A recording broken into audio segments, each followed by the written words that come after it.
व्याख्या मुद्रां करसरसिजै पुस्तकं शङ्खचक्रे बिभ्रद्भिन्नस्फटिकरुचिरे पुण्डरीके निषण्णः अम्लानश्रीरमृतविशदैरंशभः प्लावयन्माम् आविर्भूयाद्दनघमहिमा मानसे वागतीशः।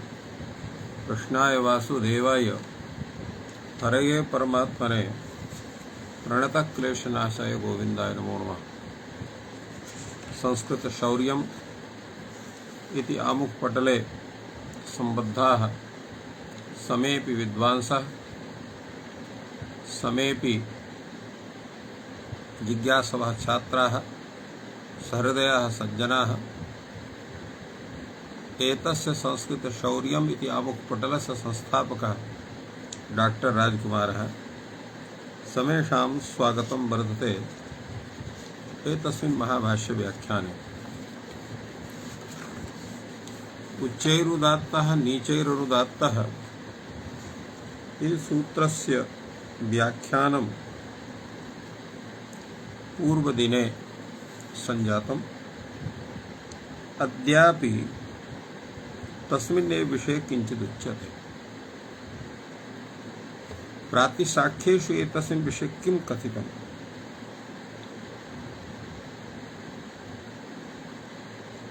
अत्र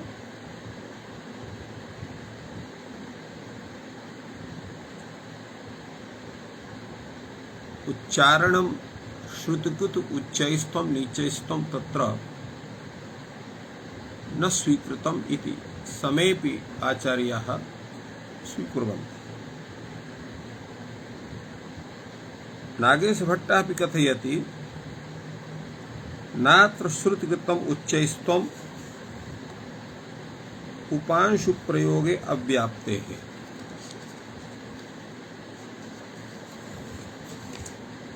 श्रुति प्रकृतमेव एवं अत्र विचारितमस्ति। अत्र एतस्मिन् विषये विचारणीयं वर्तते किम् उपांशु प्रयोगेऽपि उच्चारणं भवति वा न वा भवति, तस्मिन् विषये किञ्चित् विधानमस्ति न वा। तत्र पाणिनेः एकं सूत्रं वर्तते। एकश्रुति विषये यज्ञकर्मणि ण्यजप न्युङ्ख सामस। यज्ञकर्मणि एकश्रुति भवति किन्तु अजप न्युङ्ख सामस। जप विधाने न्युङ्ख विधाने साम विधाने च तत्र एकश्रुतिर्न भवति। जपस्य विषये कथितं वर्तते। तत्र जपः त्रिविधः वर्तते। नृसिंहपुराणे एतस्मिन् विषये विचारितमस्ति। त्रिविधो जपयज्ञः स्यात् तस्य वेदं निबोधत वाचिकश्च उपांशुश्च मानसस्त्रिविधं स्मृतः यदुच्च नीचोच्चरितैः शब्दैः स्पष्टपदाक्षरैः मन्त्रमुच्चारयेद् वाचा वाचिकोऽयं जपः स्मृतः शनैरुच्चारयेन् मन्त्रादीशदोष्ठौ प्रचालयन् अपरैरश्रुतः किञ्चित् सौपांशु जपः स्मृतः धिया यदक्षरश्रेण वर्णाद्वर्णं पदात्पदं शब्दार्थचिन्तनं भूयः कथ्यते मानसो जपः। एवं जपः त्रिविधः वर्तते। तत्र यदा यस्य वर्णस्य तत्र यादृशम् उच्चारणम् आवश्यकं भवति। यदुच्च नीचोच्चरितैः उच्च नीचोच्चरिताः शब्दाः भवन्ति। तेषां शब्दानां यत् उच्चारणं तत्र स्पष्टपदाक्षरैः भवति। एवं उच्च नीच स्वरितैः अनेन तत्र उदात्तानुदात्तस्वरित विषये ज्ञानम् अनेन भवति। तेन शब्दैः स्पष्टः पदाक्षरैः मन्त्रम् उच्चारयेत् सः जपः वाचिकः भवति। यत्र शनैः उच्चारयेत् अर्थात् कुत्रापि कण्ठतालव्याद्यभिघातः भवत्येव। ईषद मंत्रम ईषद ओष्ठौ प्रचालय ओष्ठयोः प्रचालनं भवति तत्र, किन्तु यः शब्दः उच्चार्यते सः अपरैः श्रुतः भवेत्, कश्चन अन्यः न शृणुयात्। एवं भूतः जपः उपांशु जपः। अत्रापि त्रैश्वर्येण पाठः भवति, किन्तु आवश्यकं वर्तते मानस जप विषये। तत्र कंठतालुलाद्यभिघात जन्यमुच्चारणं भवति, मानसम् उच्चारणं भवति। तत्र कथम उच्चैस्त्वं नीचैस्त्वं स्वरितस्य वा ज्ञानं भवितुमर्हति। तत्र मानस जप विषये उच्यते धिया यदक्षरश्रेण्या वर्णात् वर्णं पदात् पदम्, मनसा बुद्धिया, तो बुद्धिया यदक्षर श्रेण्या वर्णात् वर्णं पदात् पदम् उच्चारणं भवति, शब्दार्थ चिन्तनं भूय, शब्दार्थयोः चिन्तनमपि तत्र भवति, सः जपः मानसः कथ्यते। अत्र वस्तुतः उच्चारणमपि द्विविधम्। तत्र स्थूलोच्चारणं, सूक्ष्मोच्चारणं, सूक्ष्मतरोच्चारणं या सूक्ष्मतमोच्चारणमपि कथ्यते, वक्तुं शक्यते। स्थूलोच्चारणं यत् वाण्या उच्चार्यते परश्रुतिगोचर उच्चारणं, तत्र स्थूलोच्चारणं स्थूलदृष्ट्या तद् कंठतालुलाद्यभिघातजन्यः वर्णः उच्चार्यते। अनन्तरं तत्र सूक्ष्मोच्चारणम् अपरश्रुत्यगोचरोच्चारणं, यः कश्चन अन्यः न शृणुयात्, किन्तु स्वयं यः जनः सः जानीयात् शृणुयात् तावत्। उपांशुजप विषये सूक्ष्मतमोच्चारणं तत्र स्वश्रुतिगोचरोऽपि न भवेत्, कंठतालुलाद्यभिघातानां स्थितिरपि तत्र स्थूलतया न भवेत्, किन्तु यदा मानसम् उच्चारणं भवति तत्र कंठतालुलाद्यभिघातजन्य उच्चारणं न भवति, तर्हि तालुलादिषु सभागेषु इत्यत्र एतस्य स्थितिः कथं भवितुमर्हति इति तत्र विचारस्य विषयः वर्तते। वस्तुतः तत्रापि कंठतालुलाद्यभिघातः भवति, किन्तु सः अभिघातः अतीव सूक्ष्मतमः।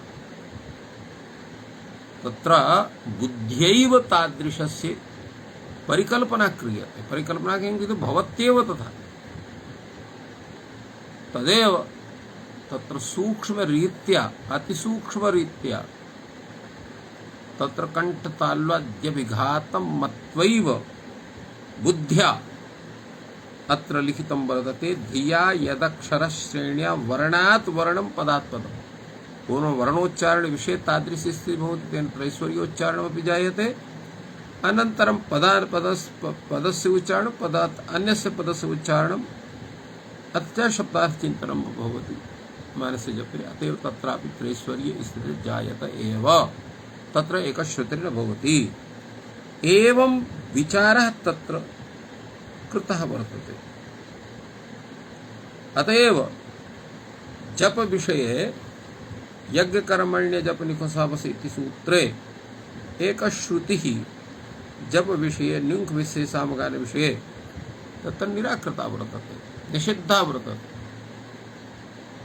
चेदुच्यते जप इत्यनेन केवलं वाचिकः जपः एव गृह्यते, तत्र निषेधः इत्यपि न वक्तुं शक्यते। तथा व्याख्यानस्य सर्वथा अभावात् नैकश्चिदपि आचार्यैः तादृशं व्याख्यानं कृतं वर्तते इति कृत्वा अत्र जप पदेन त्रयाणामपि जपानां ग्रहणं भवति। त्रिष्वपि त्रैश्वर्य पाठस्य स्थितिः सर्वमान्या वर्तते इति कृत्वा अत्र श्रुतिकत उच्चैस्त्वं नीचैस्त्वं मान्यं नास्ति। कंठताल्वाद्य विघातजन्यं यदुच्चारणं तदेव मन्यते। तत्रैव ताल्वादिषु सभागेषु स्थानेषु ऊर्ध्वभागे निष्पन्नः अच उदात्तः भवति, अधोभागे निष्पन्नः अच अनुदात्तः भवति इत्येव मन्तव्यं वर्तते। अत्रापि कश्चन विचारः प्रातिशाख्य ग्रन्थेषु यद् विद्यते तस्मिन् विषये किञ्चित् विचारणीयमस्ति। यथा ऋक्प्रातिशाख्ये वर्तते उदात्तश्चानुदात्तश्च स्वरितश्च त्रयः स्वराः आयाम विस्रम्भाक्षेपैरत उच्यन्ते। एवं तत्र विचारः भवति। अत्र उब्बटः एतस्य व्याख्यानं भाष्येण विददाति। आयामो नाम वायुनिमित्तम् ऊर्ध्वगमनम्, गात्राणां तेन य उच्यते स उदात्तः। विस्रम्भो नाम अधोगमनं गात्राणां वायुनिमित्तम्, आक्षेपो नाम तिर्यग्गमनं मात्राणां वायुनिमित्तम्। तात्पर्यं किम्? आयामो नाम वायुनिमित्तम् ऊर्ध्वगमनम्। तो वायुनां नाम किं? तत्र प्राणवायुनिमित्तं यद् ऊर्ध्वगमनम् गात्राणाम्, अर्थात् ताल्वादि सभागेषु स्थानेषु ऊर्ध्वभागेन यदा ऊर्ध्वगमनं भवति वायुनिमित्तं तदा उदात्तः भवति। उदाहरणत्वेन आ ये इत्यर्थमस्ति तत्र। एवं विस्रम्भो नाम अधोगमनं गात्राणां वायुनिमित्तम्। एवं रीत्या अत्रापि ताल्वादि सभागेषु स्थानेषु ऊर्ध्वभागे निष्पन्नः अच उदात्तः, अधोभागे निष्पन्नः च अनुदात्तः इति सूच्यते। आधेयो आक्षेपो नाम तिर्यग्गमनं गात्राणां वायुनिमित्तम् इत्यनेन किं सूच्यते? यदा तिर्यग्गमनं भवति तदा ऊर्ध्वभागस्यापि स्पर्शं विदधाति, अधोभागस्य स्पर्शं विदधाति इति कृत्वा तत्र तिर्यग्गमनं गात्राणां वायुनिमित्तं यत्र भवति सः स्वरः स्वरितः भवति। एवं व्याख्यानं ऋक्प्रातिशाख्ये कृतं वर्तते। यजुःप्रातिशाख्येऽपि तथैव आयामेन ऊर्ध्वगमनं नहीं तत्र उच्चैरुदात्तः इत्येव वर्तते। तत्र व्याख्यानं तथा नास्ति, केवलम् उब्बटः एतस्य व्याख्यानं विददाति। तदैव आयामेन ऊर्ध्वगमनेन गात्राणां यः स्वरः निष्पद्यते स उदात्तः उदात्तसंज्ञो भवति, यथा अग्नाउ लाजीन्। अनन्तभट्टः एतस्मिन् विषये कथयति उच्चैः गात्राणाम् ऊर्ध्वगमनेन यः स्वरः निष्पद्यते स उदात्तसंज्ञा भवति। अत्र गात्राणां नाम ताल्वादि स्थानानाम् ऊर्ध्वगमनेन अर्थात् ऊर्ध्वभागोच्चारणेन यः स्वरः निष्पद्यते स उदात्तः भवति। फलतः सिद्धान्तकौमुद्यां यः अर्थः उक्तः उच्चैरुदात्तस्य उच्चैरुदात्तः नीचैरुदित्यस्य तादृशः एव अर्थः अत्रापि सूच्यते। एवं नीचैरनुदात्तः इत्यत्रापि उब्बटः व्याख्याति। नीचैः मार्दवेन अधोगमनेन गात्राणां यः स्वरः निष्पद्यते सः अनुदात्तसंज्ञो भवति। एवं विचारयति। अनन्तभट्टोऽपि नीचैः गात्राणाम् अधोगमनेन यः स्वरः निष्पद्यते सः अनुदात्तसंज्ञा भवति। एवं यजुःप्रातिशाख्ये व्याख्यातं तस्यापि तात्पर्यं तथैव आयाति। एवं स्वरित विषयेऽपि उब्बटभाष्ये यजुःप्रातिशाख्ये वर्तते उभयवान् स्वरितः, अर्थात् उदात्तस्य ऊर्ध्वगमनं गात्राणां प्रयत्नः, अनुदात्तस्य अधोगमनं गात्राणां प्रयत्नः, आभ्यां प्रयत्नाभ्यां समाहारीभूताभ्यां यः स्वरः उच्चार्यते सः स्वरितः स्वरितसंज्ञा भवति इति उब्बटः व्याख्याति। अनन्तभट्टोऽपि तथैव व्याख्याति। उदात्तानुदात्तोभय प्रयत्न निष्पाद्यः स्वरितसंज्ञा स्यात्। एवं तत्र उदाहरणमपि प्रस्तौ यथा धातुद्वयेन त्रपुसीसादि निष्पद्यते तथोभय प्रयत्न निर्वर्त्य स्वरितस्वरः भिन्न एव। अर्थात यथा धातुद्वयेन त्रपुसीसादि अनेन तत्र निष्पद्यते तथोभय प्रयत्न निर्वृत्य स्वरितस्वरः तो उदात्तानुदात्ताभ्यां भिन्नः स्वरः सः स्वरितः भवति। अत्र एतस्मिन् विषये उदात्तानुदात्त विषये तत्र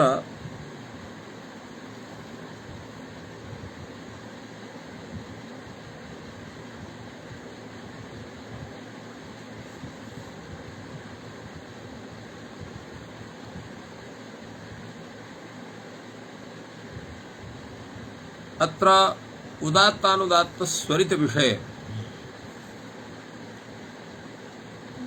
तत्र षड्जादि स्वराणां विषये अपि तथैव कथयामि। उदात्तौ निषाद गान्धारौ अनुदात्तौ ऋषभ दैवतौ स्वरित प्रवाह्येते षड्ज मध्यम पंचमा।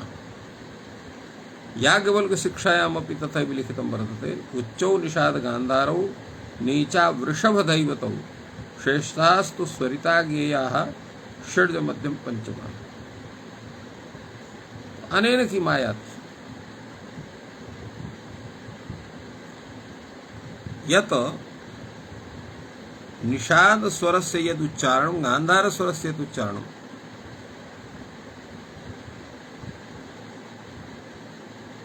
सः उदात्तत्वे उदात्तोच्चारणं भवति।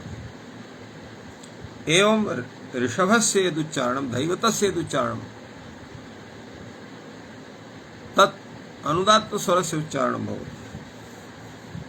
किन्तु षड्जस्य मध्यमस्य पंचमस्य यदुच्चारणं तदुच्चारणं स्वरित स्वरूपं भवति। अनया रीत्यापि उदात्तादीनां ज्ञानं कर्तुं शक्यते। यत् उदात्तस्य उच्चारणम् इत्थं भवति अनुदात्तस्य उच्चारणम् इत्थं भवति स्वरितस्य उच्चारणम् इत्थं भवति। उदात्तादीनाम् उच्चारण विषये तत्र द्वौ पन्थानौ भवतः। एकः पन्थाः वैदिकाः यथा उदात्तादि स्वरान् उच्चारयन्ति तथैव तेषां समक्षं स्थित्वा तद्वत् स्वराभ्यासः कुर्यात्। तथा अभ्यासं कुर्यात्। तेनापि उदात्तादीनाम् उच्चारण विषये ज्ञानं भवितुमर्हति। अथवा पाणिनीय शिक्षानुसारेण याज्ञवल्क्य शिक्षानुसारेण षड्जादि स्वराणां ज्ञानं विधाय तत्र निषाद स्वरोच्चारणं गान्धार स्वरोच्चारणम् उदात्तत्वेन भवति। ऋषभस्य उच्चारणं दैवतस्य उच्चारणम् अनुदात्त रूपेण भवति।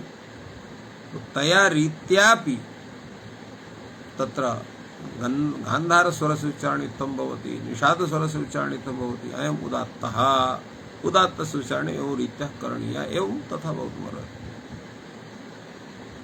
किन्तु तत्रापि काठिन्यं वर्तते। कस्यचित् स्वरस्य स्थितिः उच्चैः भवति कस्यचित् नीचैः भवति। सर्वेषां तत्र षड्जादि स्वराणां यदुच्चारणं तद् भिन्नं भिन्नं स्यात्। तर्हि कथं तस्य निर्धारणं भवितुमर्हति? तादृशम् उच्चारणम् उदात्तः तादृशम् उच्चारणम् अनुदात्तः तादृशम् उच्चारणं स्वरितः। एतस्मिन् विषये स्वरभूमित्वेन स्वरितः स्वरः मन्यते इति वक्तुं शक्यते। अद्यापि ये संगीतज्ञाः सन्ति ते स्वरसाधनावसरे पूर्वं स्वरितस्वरत्वेन षड्जस्य अभ्यासं कुर्वन्ति आलापादिद्वारा। अनन्तरम् अन्येषां स्वराणां स्पर्शं विदधति। प्रत्येकं जनानां स्वध्वन्यनुसारेण षड्जस्य स्थिति भिन्ना भिन्ना भवति।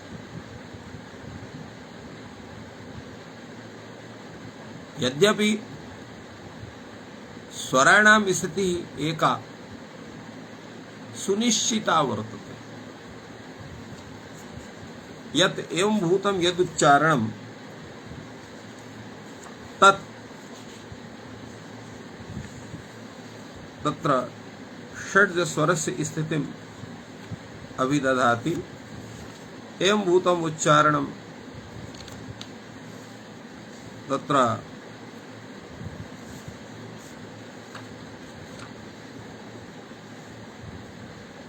उदात्त स्वरस्य अनुदात्त स्वरस्य वा भेदः।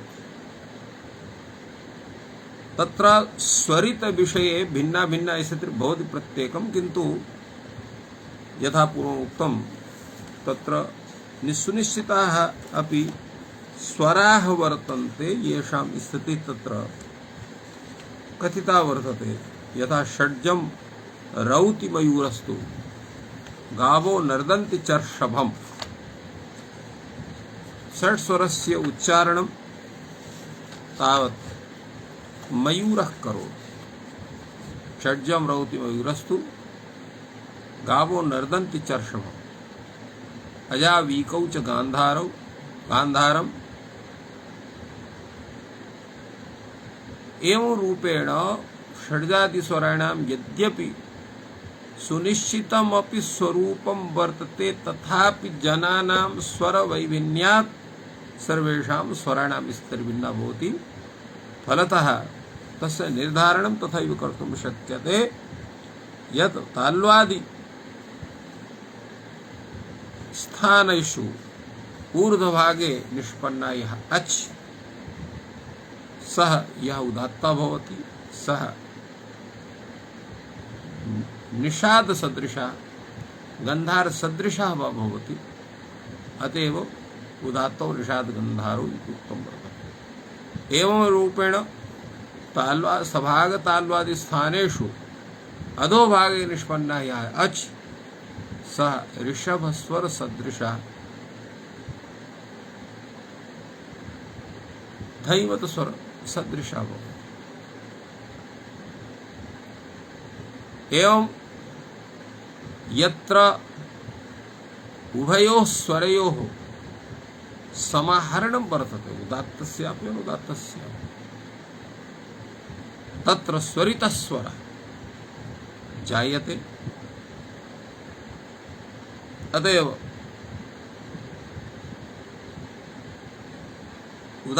तत्र षड्जः मध्यमः पंचमः एते स्वराः स्वरितस्वरस्य आधारभूताः स्वराः सन्ति। एवं रूपेण सम्यक् प्रतिपादनं प्रातिशाख्य ग्रंथेषु अथ च शिक्षा ग्रंथेषु कृतं वर्तते। यद्यपि कासुचित् शिक्षासु तत्र भिन्नमपि कथनं वर्तते। उच्चैरुच्चारिते यस्तु सौदात्त उदाहृतः आयो दृढ़ता सौक्ष्म गात्रे अंगेषु तथा गले उच्चैस्त्वकारका नेता नाहु प्राज्ञा विशेषता नीचैरुच्चारिते यस्तु सोनुदात्तो भिधीयते।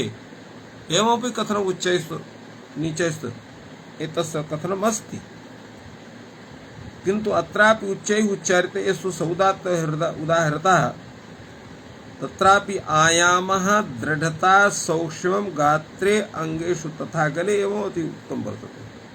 तो यत्र उच्चारणे आयामः भवति, दृढ़ता भवति, यत्र सौक्ष्मं भवति, एवं रूपेण अनया रीत्या तत्र स्थिति तथा आयाति। प्रसृता मृदुता स्थौल्यं गात्रादेः कारकं विदु नीचत्वे स्वरितं प्रोक्तः तयोः संधान उच्यते। एवं रूपेण तथा विचारः तत्रापि संजातः, किन्तु एतेषां समेषां नियमानां पर्यवसानं सिद्धान्तकौमुद्युक्तः यः अर्थः तत्रैव भवति इति कृत्वा सर्वेषां विचाराणां तत्र संगति भवितुमर्हति। अधुना समाहारः स्वरितः इति विषये भाष्यकारः किं विचारे तस्मिन् विषये किञ्चित् उच्यते। सिद्धान्तकौमुद्याम् उदात्तावनुदात्तौ उदात्तोनुदात्तौ समाह्रियेते यस्मिन् य उदात्तानुदात्तौ समाह्रियेते यस्मिन् सोस्वरी संज्ञा स्यात् इति तत्र लिखितं वर्तते। अर्थात् यत्र उदात्त स्वरूप वर्तते स्वरी स्वरूप वर्तते, किन्तु एतेषां यः समाहारः तत्सा कीदृशः भवति, किं स्वरूपं तस्य जायते इति एतस्मिन् विषये भाष्यकारः सम्यक् विचारयति। समाहारः स्वरितः इत्युच्यते, कस्य समाहारः स्वरित संज्ञा भवति इति भाष्यपङ्क्ति। अर्थात् समाहारः स्वरितः इति कथ्यते, तर्हि कस्य समाहारः, यः समाहारः स्वरित संज्ञकः जायते इत्यस्मिन् विषये चिन्तनमस्ति। भाष्यकारः कथयति अचोरित्या अजवर्णयोः समाहारः भवति।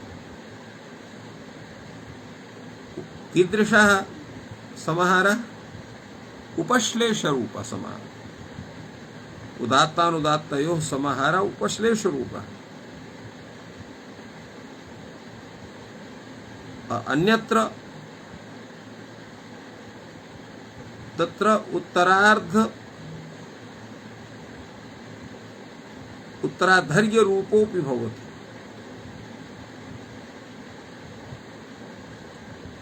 एतस्मिन् विषये भाष्यकारः पुनः विचिन्तयति। समाहारो चेन्नाभावात्, अर्थात यदा अचोः समाहारः स्वरितः इत्युच्यते तत् उचितं नास्ति। किं कारणम्? अभावात्।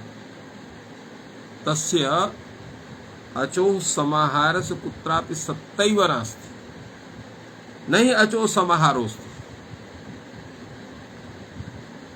अचोः समाहारः कथं भवितुमर्हति? यतो हि प्रत्येकं वर्णः स्वतन्त्रः भवति।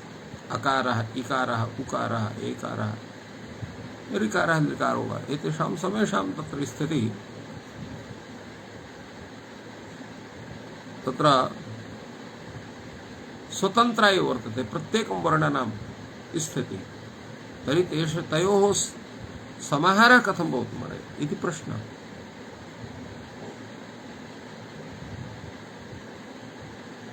अत्र यः विचारः वर्तते,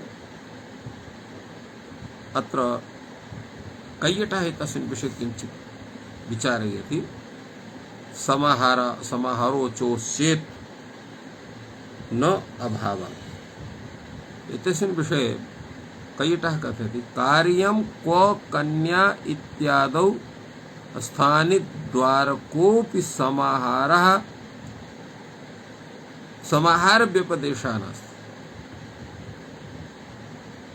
तो कार्यं क्व कन्या इत्यादौ तत्र स्थानिद्वारकोऽपि स्थानि माध्यमेनापि समाहारस्य कुत्रापि व्यपदेशः व्यवहारः नास्ति। यत्रापि अस्ति, यथा गंगे नूपः, सोऽपि अत्र व्यवहारः कीदृशः? गौडः वर्तते। गांग शब्दः अनन्तत्वात् अन्तोदात्तः। यतो हि प्रत्ययः उदात्तः भवति, अत्र अण् प्रत्ययः, तेन अण् प्रत्ययान्तत्वात् गांग शब्दः अन्तोदात्तः भवति।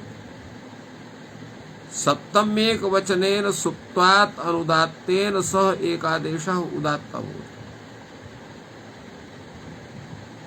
तो सप्तम्येकवचनेन सुप्तत्वात्, तो अत्र गांगे इति शब्दः सप्तम्येकवचनस्य स्वरूपं भवति। तत्र यः सुविभक्तिः इ इति ङि तस्य इकारः अवशिष्यते, अकारस्य लोपः भवति। अनुदात्तौ सुप्पितौ इति सूत्रेण सा विभक्ति अनुदात्ता भवति।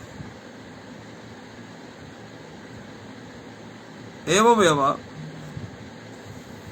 तत्र अनूप इत्यत्र यः अकारः सः अनुदात्तः वर्तते।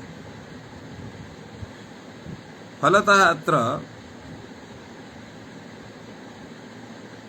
एवं तत्र तो अनुदात्त अत्र अनूप इत्यत्र अकारः उदात्तः, गाङ्गे इत्यत्र एकारः अनुदात्तः।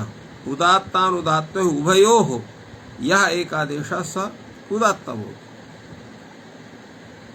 अनूप शब्दः अनोः अप्रधान कनीयसि इत्यनेन अन्तोदात्तत्वात् अनुदात्तादि, ततः एकादेशः स्वरितो वानुदात्ते पदादु इत्यनेन स्वरितः भवति।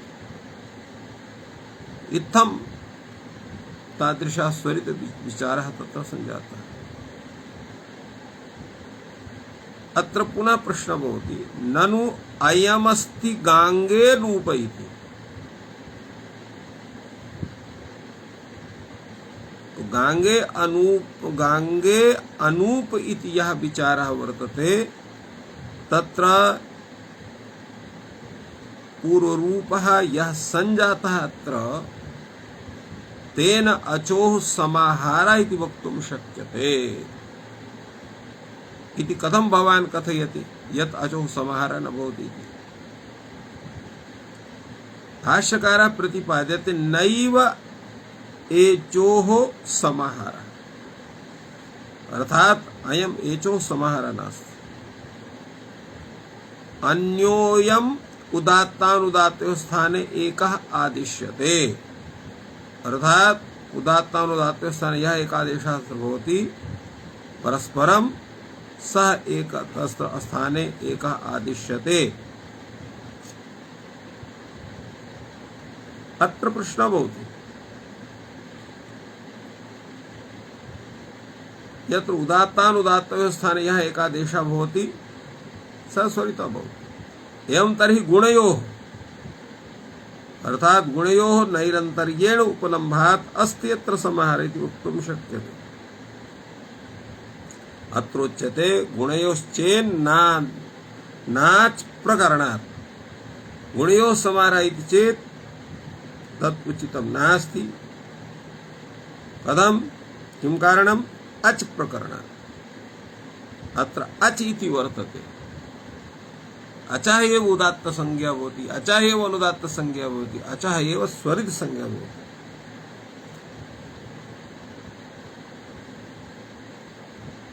गुणयोः समाहारः इति चेत् तन्न किं कारणम्? अच् प्रकरणात्। अच् प्रकरणं वर्तते, अस्त्वं प्रत्येकं भिन्नं भिन्नं भवति। अतः कुत्रापि अचोः समाहारः अचां समाहारः न भवितुमर्हति। भाष्यकारः तस्मिन् विषये कथयति वार्तिकेन सह, सिद्धं तु अच समुदायस्य अभावात् तद्गुण संप्रत्ययः। सिद्धमेतत् कथम्? अच समुदायो नास्ति इति कृत्वा तद्गुणस्य अचः समाहार गुणस्य संप्रत्ययो भविष्यति। एतत् सिद्धं वर्तते, अचां समुदायः न प्राप्तुमर्हति। किन्तु तन्निष्ठाः ये गुणाः सन्ति उदात्तादि प्रभृतयः, तद्गुणस्य अचः समाहार गुणस्य अत्र संप्रत्यो उभयोः अचोः स्थाने यः कश्चन अच् विधीयते सः उभयोः गुणयोः तत्र समाहरणं क्रियते। तेन तत्र समाहारः अचोः एव रूपेण पारिभाषिकं स्वरूपं कदाचित् गृहीतुं शक्यते। प्रश्नः भवति अत्र, कथं पुनः समाहारः इत्यतेन आच्छक्यः प्रतिनिर्देष्टुम्? अर्थात यह समाहारः अचो भवति अथवा उदात्तानुदात्तयोः, इत्यनेन कथम् एतं वक्तुं शक्यते यत् अयं वर्णः उदात्तः भवति, अयं वर्णः अनुदात्तः भवति, अयं वर्णः स्वरितः भवति।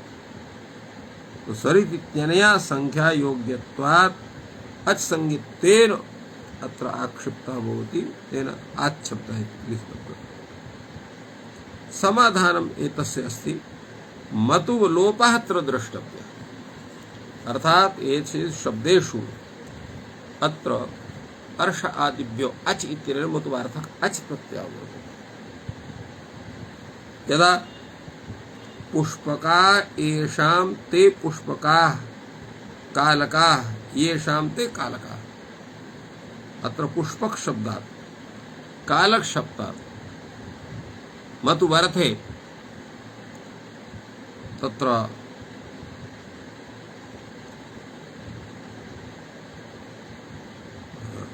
मतुवर्थे अत्र अच् तत्र अच् प्रत्ययो भवति। तेन सह शब्दः तत्र मतु प्रत्ययान्तस्य अर्थः तम अर्थं प्रस्तौति।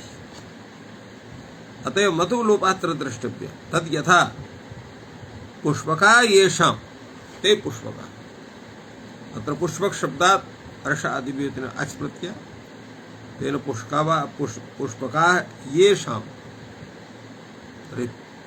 यः कश्चन भिन्नः जनः वर्तते, यस्य समीपे पुष्पकादिकं वर्तते, सः पुष्पक, सः तत्र पुष्पकः, पुष्पकाः एवं रूपेण कालकाः व्यवहारः भवति। एवं समाहारवान् समाहारः, यः समाहारवान् भवति स समाहारः। अथवा अकारो मत्वर्थीयः यथा पूर्वोक्तम्, तद् यथा तुन्दो घाटः, एवं रूपेण अत्र विचारः भवति। अत्रापि आक्षेपः जायते, यद्येवं त्रैश्वर्यं न प्रकल्पते तत्र को दोषः तैश्वर्येण अधीमहे इत्येतन्नोपपद्यते। अर्थात यदा अनया रीत्या कदाचित् ज्ञानं भवति तर्हि एकश्रुति एव वेदमन्त्राणां पाठः भवति। का आवश्यकता त्रैश्वर्यपाठस्य? तत्र को दोषः? तत्र दोषः भवति तैश्वर्येण अधीमहे इत्येतन्नोपपद्यते। तैश्वर्येण तत्र अध्ययनम् अस्माभिः क्रियते इति कथनस्य स्थितिः न कदापि स्यात् यदा त्रैश्वर्येण पाठः न प्रकल्पते चेत्। अतः तत्र त्रैश्वर्येणैव मन्त्राणां पाठः करणीयः इति नियमः भवति। तर्हि कथं भवेत् इत्यस्मिन् विषये भाष्यकारः कथयति, त्रैश्वर्यपाठविषये तत्र एतत् सर्वं गुणापेक्षं नास्ति, नैतद् गुणापेक्षं। तर्हि किमपेक्षं वर्तते? किं तर्हि? भाष्यकारः समाददाति, अजपेक्षमेतत् त्रैश्वर्येण अधीमहे त्रिप्रकारैः यज्भिः अधीमहे इति स्वरूपं भवति। त्रिप्रकारैः अज्भिः, एका अच् उदात्ता भवति, अनुदात्ता भवति, स्वरिता भवति। एवं त्रिप्रकारः अच् भवति। तेन त्रिप्रकारैः अज्भिः अधीमहे इति कथनम् इत्याशयः भवति त्रैश्वर्य अधीमहे इत्यस्य। तात्पर्यं किम् एतस्य? कैश्चित् उदात्त गुणैः, कैश्चित् अनुदात्त गुणैः, कैश्चित् उभय गुणैः। अर्थात मंत्रेषु केचन अज्वर्णाः उदात्ता भवन्ति, केचन अनुदात्ता भवन्ति, केचन उदात्तो अनुदात्तो भय गुणाः भवन्ति। यथा लोकेऽपि दृश्यते, यः शुक्लगुणः सः शुक्लः कथ्यते, यः कृष्णगुणः सः कृष्णः कथ्यते। शुक्लः गुणः स्वरूपं यस्य सः शुक्लगुणः, कृष्णः कृष्णस्वरूपं गुणः कृष्णरूपः गुणः स्वरूपं यस्य सः कृष्णगुणः, कृष्ण इति कथ्यते। य इदानीम् उभयगुणः, यत् कृष्णत्वम् वर्तते शुक्लत्वम् अपि वर्तते, उभयगुणः, तर्हि सः किं भवति? सः शुक्लकृष्ण इति न उच्यते, अपि तु कामपि अतिरिक्तां तृतीयाम् आख्यां लभते सः। यथा लोकेऽपि यः कश्चन विचित्रः सः कल्माषः इत्युच्यते, सारङ्गः वा इत्युच्यते। एवम् इहापि यत्र स्वरितस्य उदात्तस्य अनुदात्तस्य उभयोः समाहृतिर्भवति सः तृतीयां स्वरितो इति आख्यां लभते। एवं यहापि कश्चन उदात्तगुणः, कश्चन स्वरितगुणः, कश्चन उदात्तो तत्र उदात्तगुणः उदात्तः उदात्तगुणः कथ्यते, अनुदात्तः अनुदात्तगुणः कथ्यते। इदानीं यः उभयगुणः सो तृतीयाम् आख्यां स्वरित इति आख्यां लभते। एवं रूपेण समाहार स्वरितः इत्यस्य व्याख्यानं सम्यक्तया भगवता भाष्यकारेण विहितम्। अधुना तस्यादित उदात्तमर्धह्रस्वम् इति विषये चिन्तनं वर्तते। एतस्य पूर्वं तत्र विचारः करणीयः। एतस्य वृत्तिः सिद्धान्तकौमुद्यां कथिता वर्तते। अत्र ह्रस्वग्रहणम् अतन्त्रं स्वीकृतं वर्तते। ह्रस्वग्रहणम् अतन्त्रम् इति सिद्धान्तकौमुद्यां तथैव उक्तं वर्तते। तदैव काशिकायामपि विचारितं वर्तते। एवमेव तत्र एतस्मिन् विषये भट्टोजीदीक्षितः शब्दकौस्तुभग्रन्थेऽपि सम्यक् विचारं कृतवान्। सिद्धान्तकौमुद्याम् एतस्य तत्र वृत्तिः भवति स्वरितस्यादितोर्ध्वमुदात्तं बोध्यम् उत्तरार्धं परिशेषादनुदात्तं तस्य चोदात्त स्वरित परत्वे श्रवणं स्पष्टम्। एवं रूपेण तत्र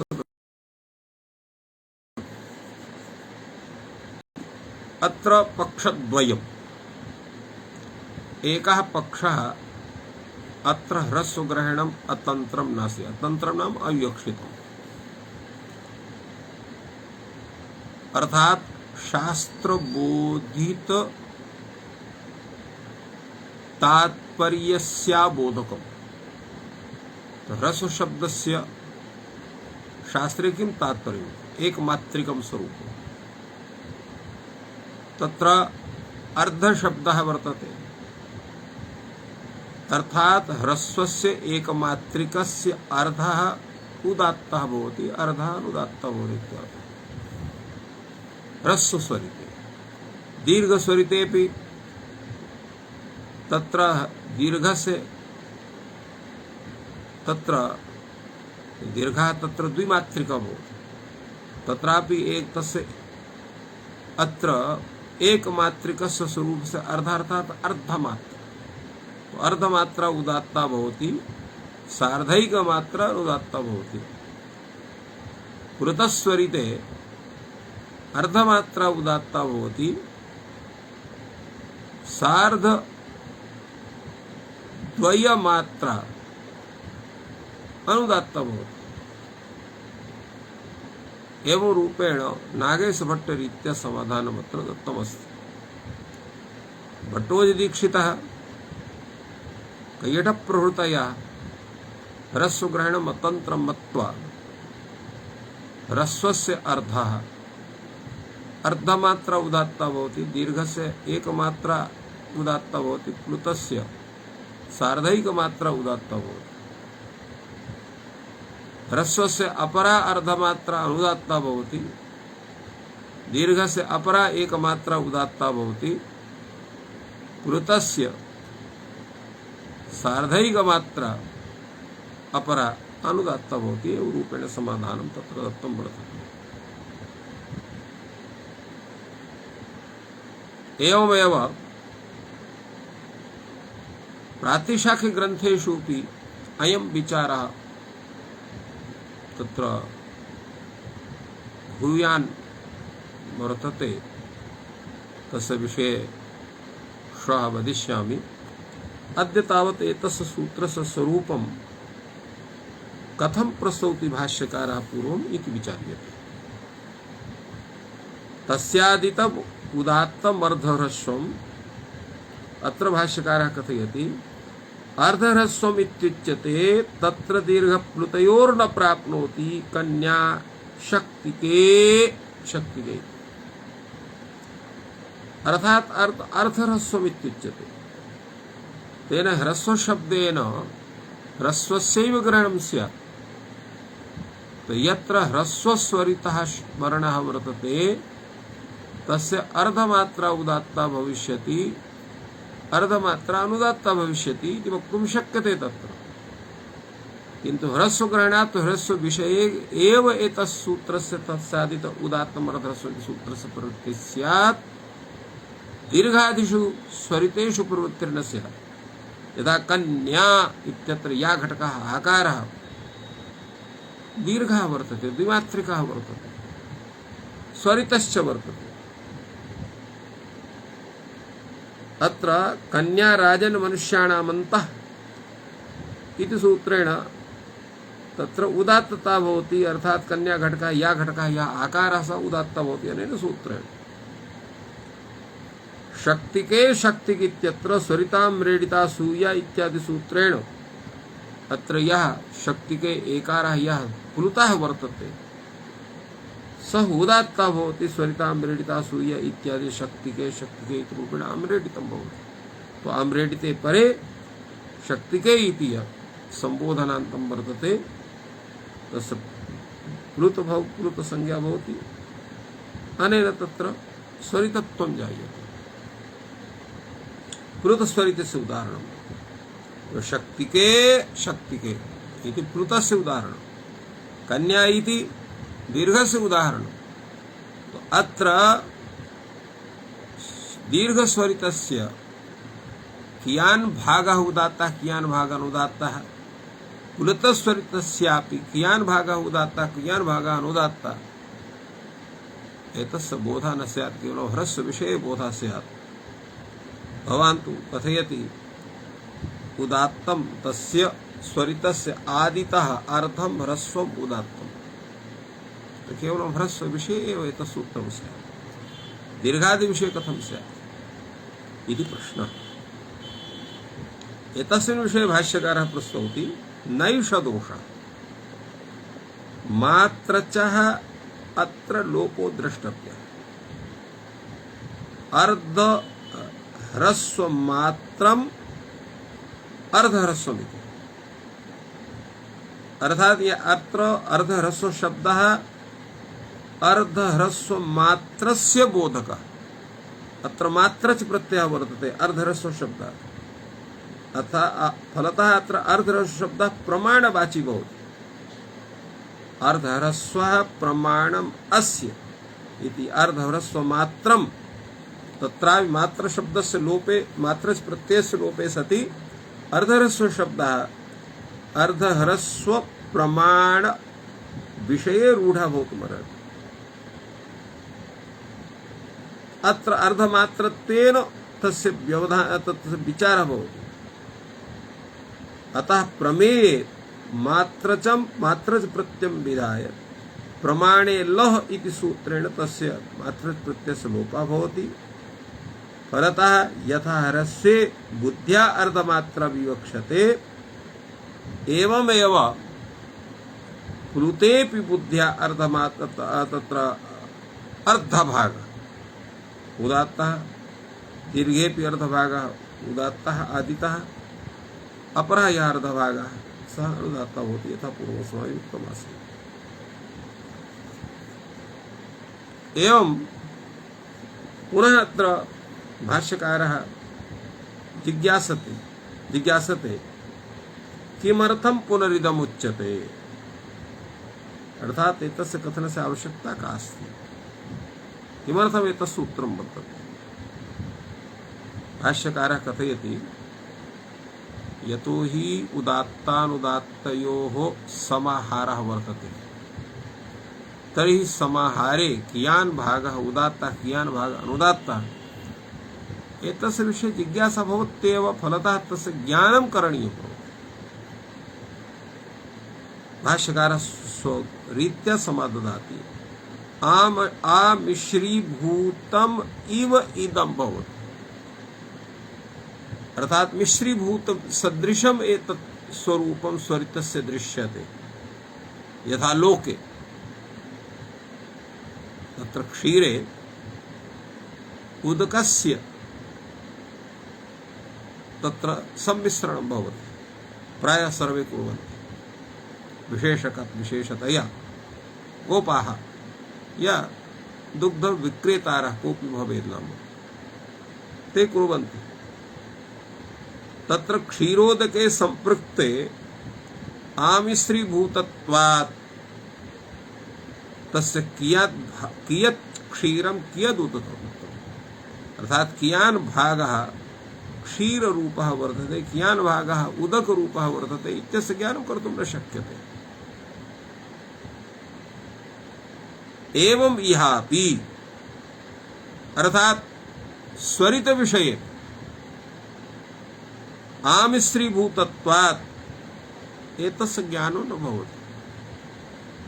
कियान् भागः उदात्तः वर्तते कियान् भागः अनुदात्तः वर्तते, कस्मिन् अवकाशे उदात्त स्वरूपं भवति कस्मिन् अवकाशे अनुदात्त स्वरूपं भवति, एतस्य ज्ञानं नास्ति। एतस्य ज्ञानं कः कारयितुम् अर्हति? आचार्यः। कथम् आचार्यः एतस्य ज्ञानं कारयितुम् अर्हति? यतो हि आचार्यः सुहृद्भूतः भवति। ते भाष्यकारः कथयति तत् आचार्यः सुहृद्भूतत्वात् अन्वाचष्टे। अत्र सुहृद्भूत्वा आचार्यः सुहृद्भूत्वा सुहृद् भवति। सुहृद् नाम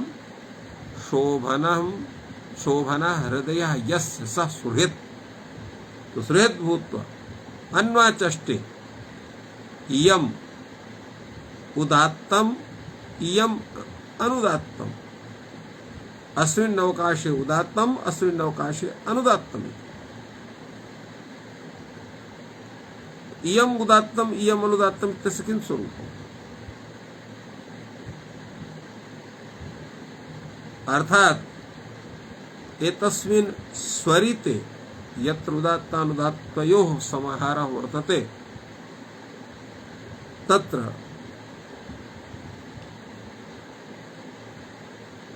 यत् स्थितिः आदिभूतस्य वर्तते सा स्थितिः उदात्त स्वरूपं धारयति। अपि च पश्चात् तत्र स्वरिते या स्थितिः वर्तते अर्थभागस्य अर्धमात्राया वा सा अनुदात्तस्य स्थितिः तत् इयं स्थितिः अनुदात्त स्वरूपं धारयति। एवमेव स्वर उच्चारण विषये अस्मिन् अवकाशे उदात्तं भवति अस्मिन् अवकाशे अनुदात्तं भवति। एवं भूयान् विचारः अत्र वर्तते। तो समयोपि सञ्जायते इति कृत्वा अत्रैव विरम्यते। श्वः एतस्मिन् विषये पुनरपि भूयान् विचारः वयं करिष्यामः। अद्य अत्रैव विरम्यते। सर्वेभ्यो नमः। जयतु संस्कृतं, जयतु भारतम्।